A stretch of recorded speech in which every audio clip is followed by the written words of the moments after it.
Good morning student. मैं आपको गलता लोहा का आगे का भाग पढ़ा रही हूँ।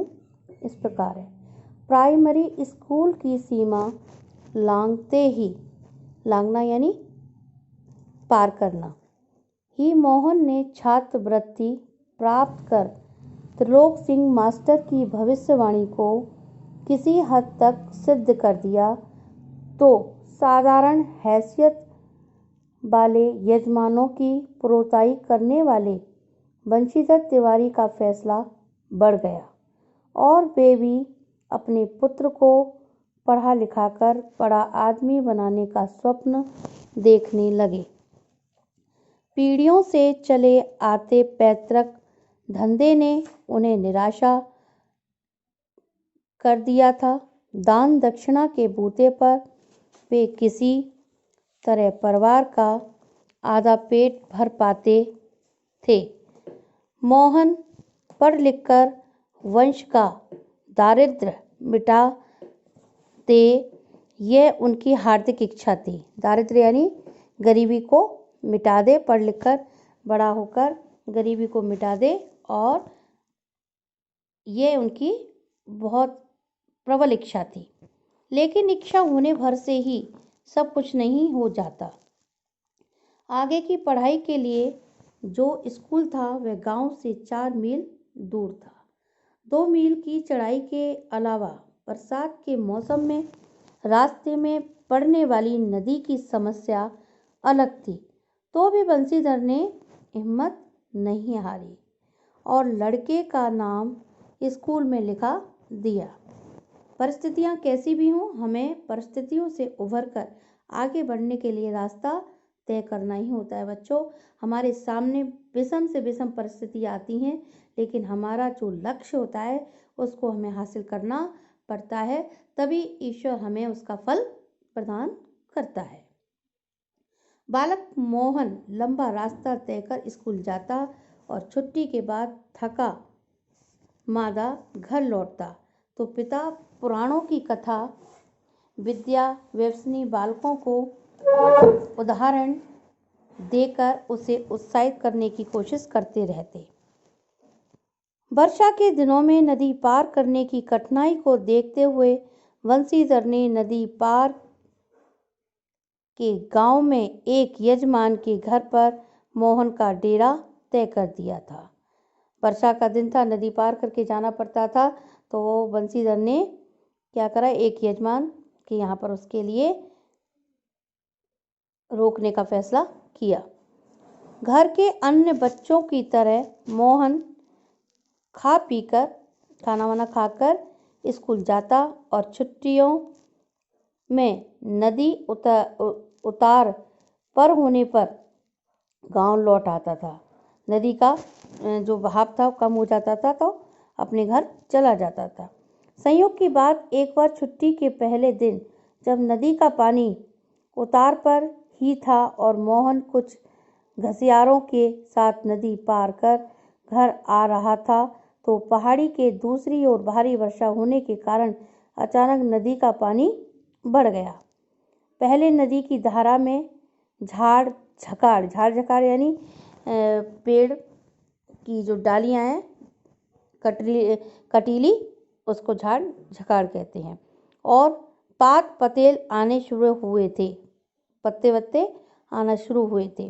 तो अनुभवी घसियारों ने घास काटने वालों ने तेजी से पानी को काटकर आगे बढ़ने की कोशिश की, लेकिन किनारे पहुंचते न पहुंचते मटमैले पानी का रेला उन तक आ ही गया।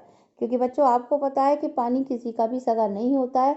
हमें कहीं नदी में या गंगा में या कहीं किसी जल के सरोवर में हम स्नान करते हैं, आचमन करते हैं, और हम देखते हैं कि इसमें पानी नहीं है, लेकिन कब नदी पर उतार आ जाए, पानी की आवकता बढ़ जाए, पता नहीं चलता है। इसलिए हमें बड़े ही एहतियाती से ये सारा पानी का काम को देखना चाहिए। फिर क्या होता है, लोग इसी प्रकार सकुशल इस पार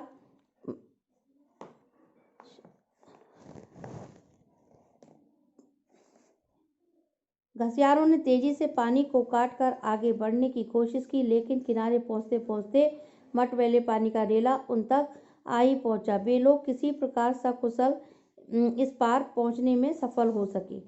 इस घटना के बाद बंसीधर घबरा गए और बच्चे के भविष्य को लेकर चिंतित रहने लगे, क्योंकि पानी का बहाव तेज था और कुछ भी घटना घट सकती थी, इसलिए वह घबरा गए और आगे की चिंता करने लगे। बिरादरी यानी एक जाति के लोग, बिरादरी के एक संपन्न परिवार का युवक रमेश उन दिनों लखनऊ से छुट्टियों में गांव आया हुआ था। बातों बातों में बंसीधर ने मोहन की पढ़ाई के संबंध में उससे अपनी चिंता प्रकट की, तो उसने न केवल अपनी सहानुभूति जतलाई, बल्कि उन्हें सुझाव दिया कि वे मोहन को उसके साथ ही लखनऊ भेज दें।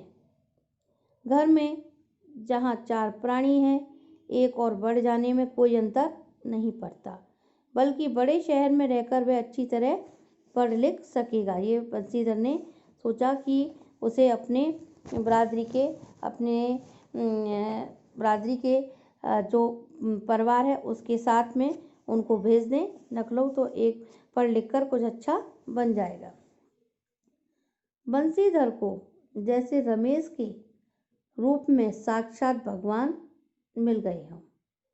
उनकी आंखों में पानी छल छलाने लगा। रमेश भगवान के रूप में उनको मिल जाते हैं, यानी अच्छा जो जिसका व्यक्तित्व होता है, दूसरों की मदद करता है, तो उसको हम भगवान का दर्जा देने लगते हैं। उनकी आंखों में पानी यानी आंखों में आंसू इस बात को लेकर आ गए। भरे गले से वे केवल इतना ही कह पाए कि बिरादरी का यही सहारा होता है। जातिगत व्यवस्था, परिवार और रिश्तेदारी इसीलिए सार्थक हो पाती है जब हम एक दूसरे का साथ निभाते हैं, एक दूसरे की परिस्थिति में अपने को सहारा देते हैं, तब ये हमें तो उस बात को लेकर उनका गला भराया और आंखों में से आंसू आने लगे। छुट्टियां शेष होने पर रमेश वापस लौटा तो माँ बाप और अपनी गांव की दुनिया से बिछुड़कर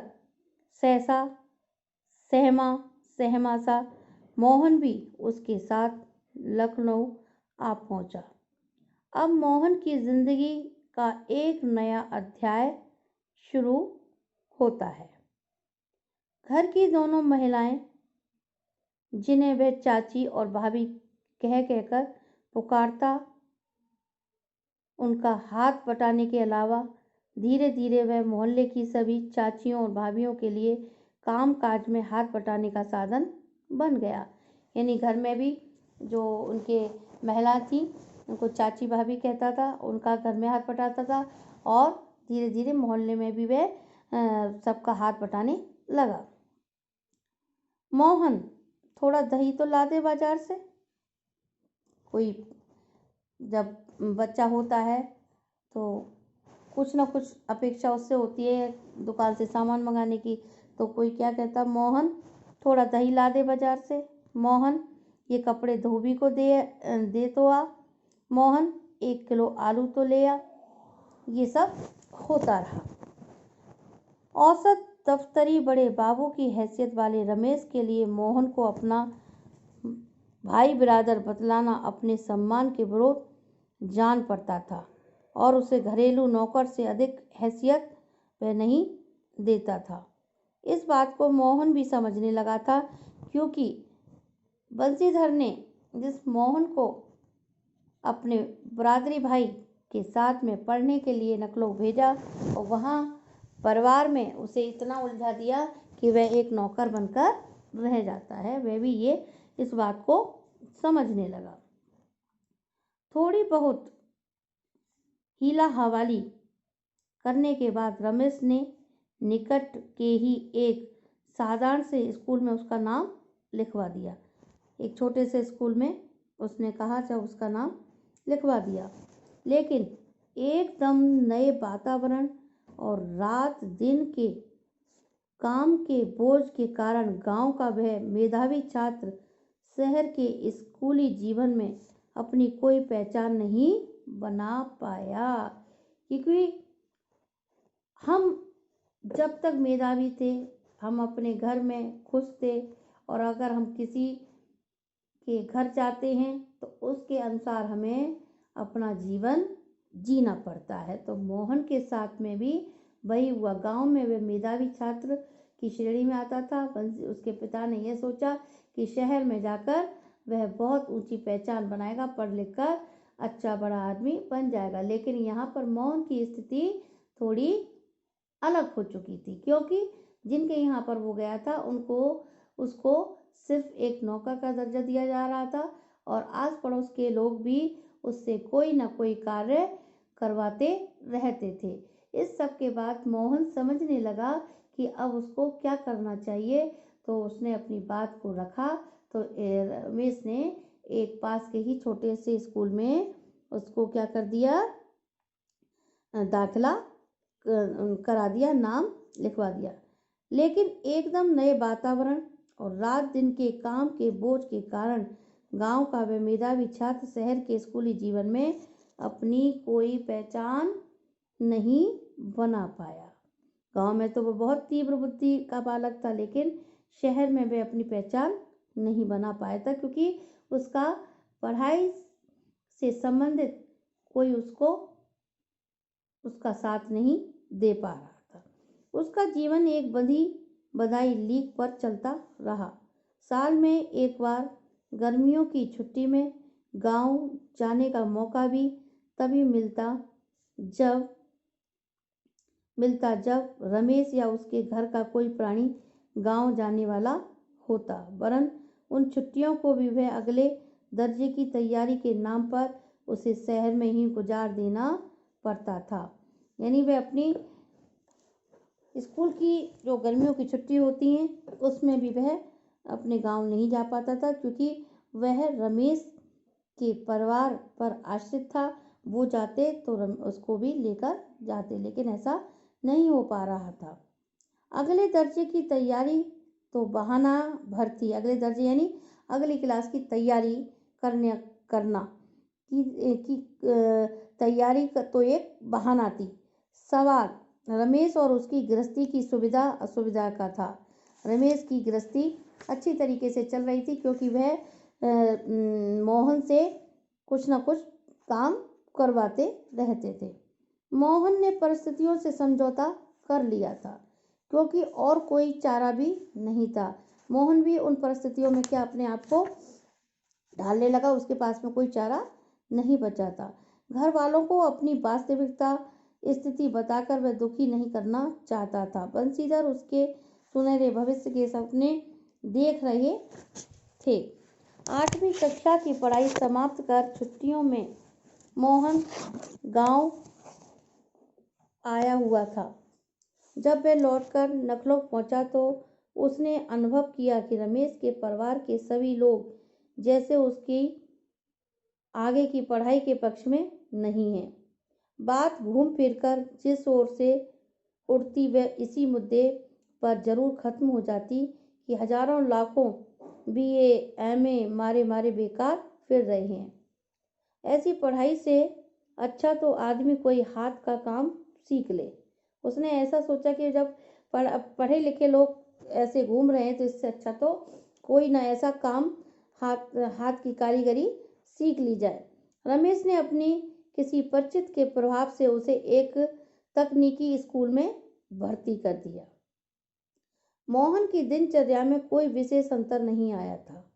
वह पहले की तरह स्कूल और घरेलू कामकाज में व्यस्त रहता।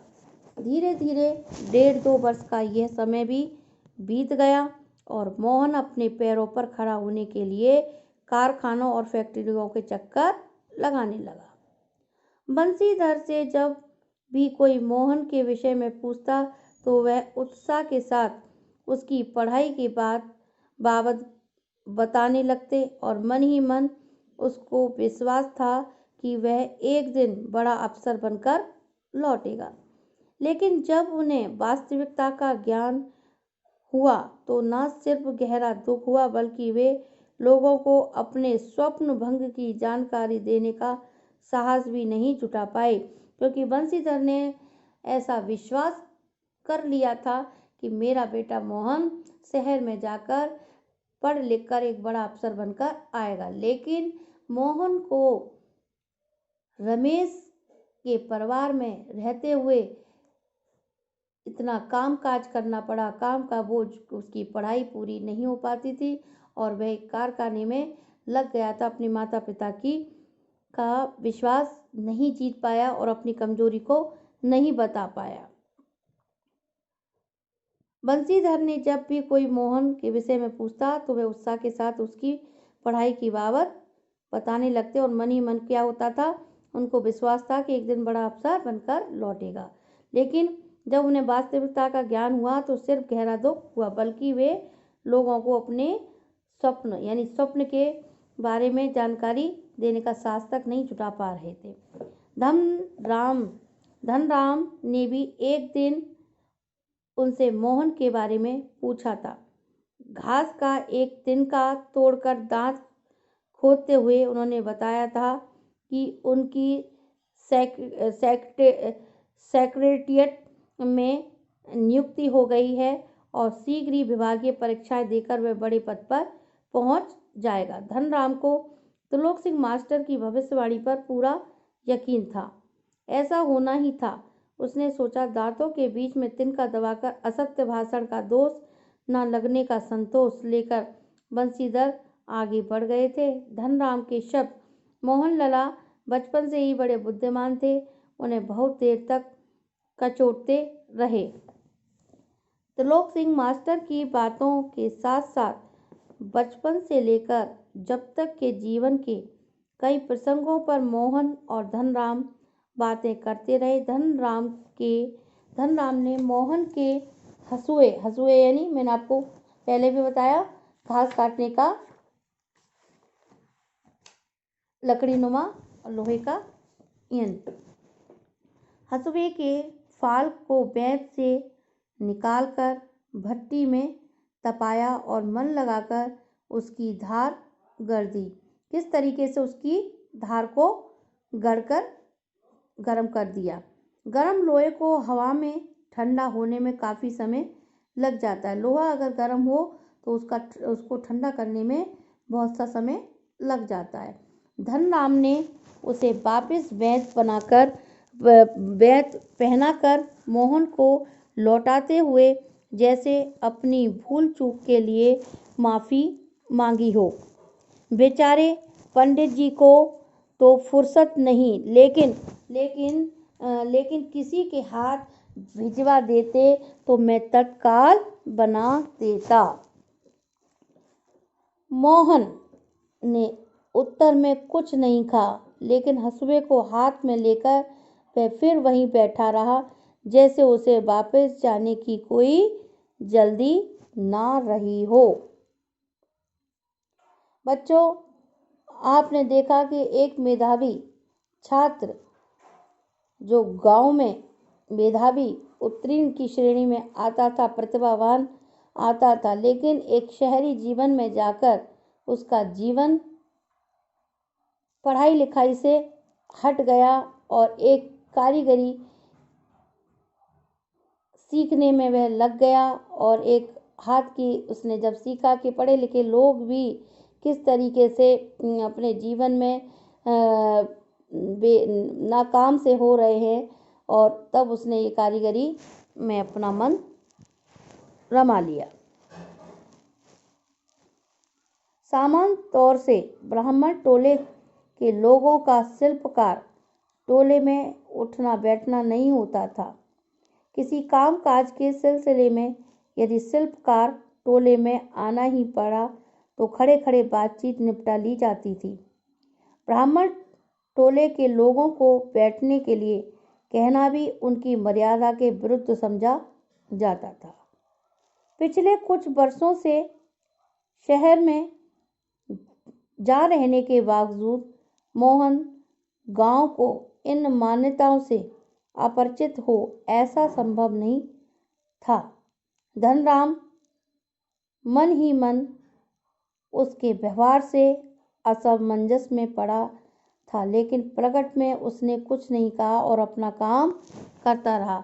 यानी शुरू में वह असमंजस की स्थिति में पड़ा रहा, लेकिन फिर भी उस कार्य में कुछ न कुछ करता रहा।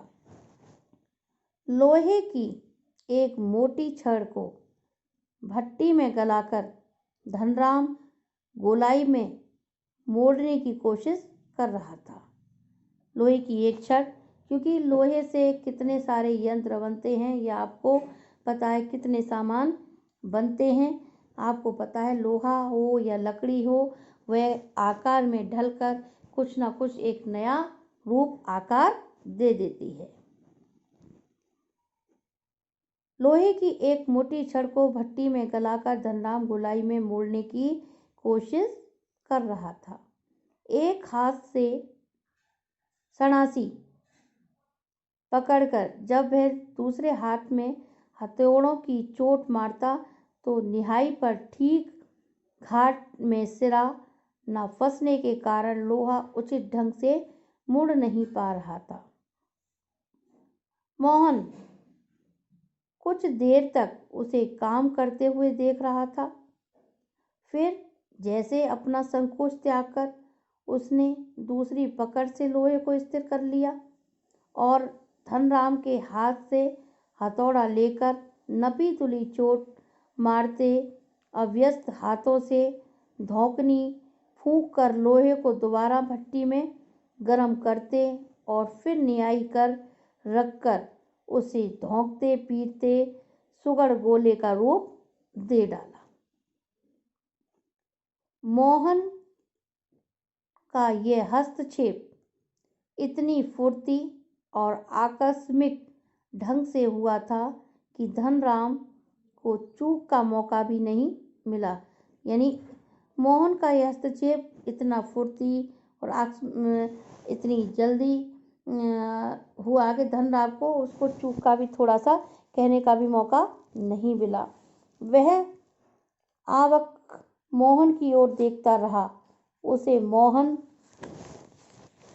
की कारीगरी पर उतना आश्चर्य नहीं हुआ जितना पुरोहित खानदान के एक युवक का इस तरह के काम में उसकी भट्टी पर बैठकर हाथ डालते पर हुआ।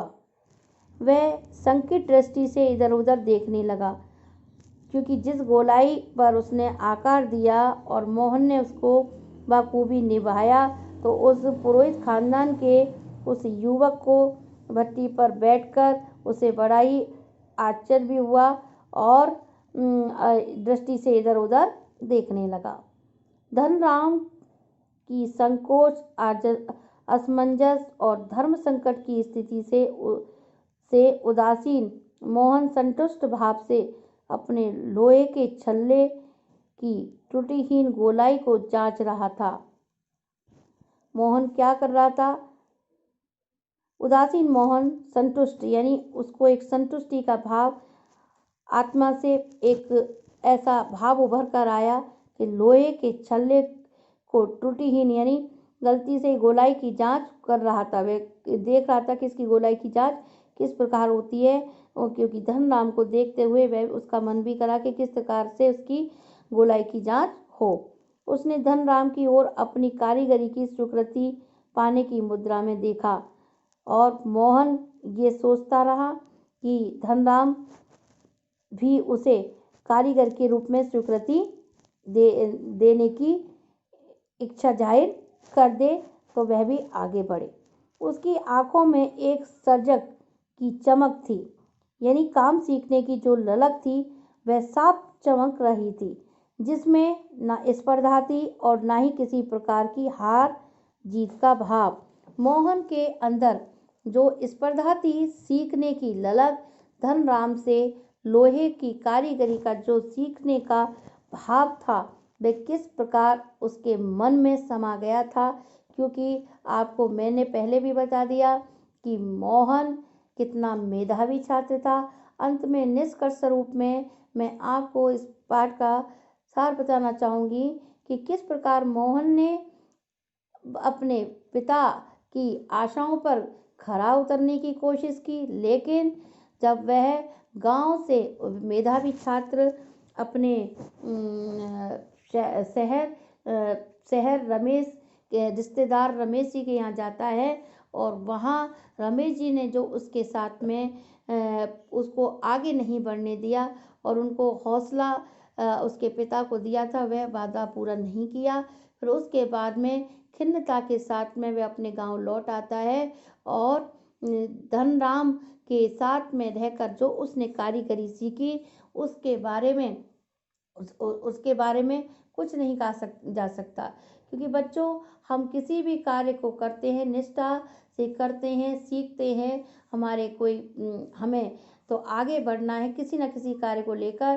तो मोहन मेधावी छात्र होने के बावजूद भी अपने को इस कारीगरी में सफल कर पाया और उसकी हार और जीत का भाव हमारे सामने प्रत्यक्ष रूप से आता है, क्योंकि हम जिस कार्य को करते हैं वो कोई ना कोई प्रेरणा देने वाला अवश्य होता है। किसी भी कार्य को कैसी भी परिस्थिति हो उसको पूर्ण करने का भाव हमारे अंतर में होना चाहिए, हमारी भावना में होना आवश्यक होता है। इस प्रकार गलता लोहा आपने पढ़ा और मैंने आपको बखूबी समझाया कि किस प्रकार हमें किसी भी कार्य को करने के लिए कभी भी हमें छोटा और बड़ा नहीं देखना चाहिए, उस कार्य को करने में हमारी पूर्णता निष्ठा होनी चाहिए।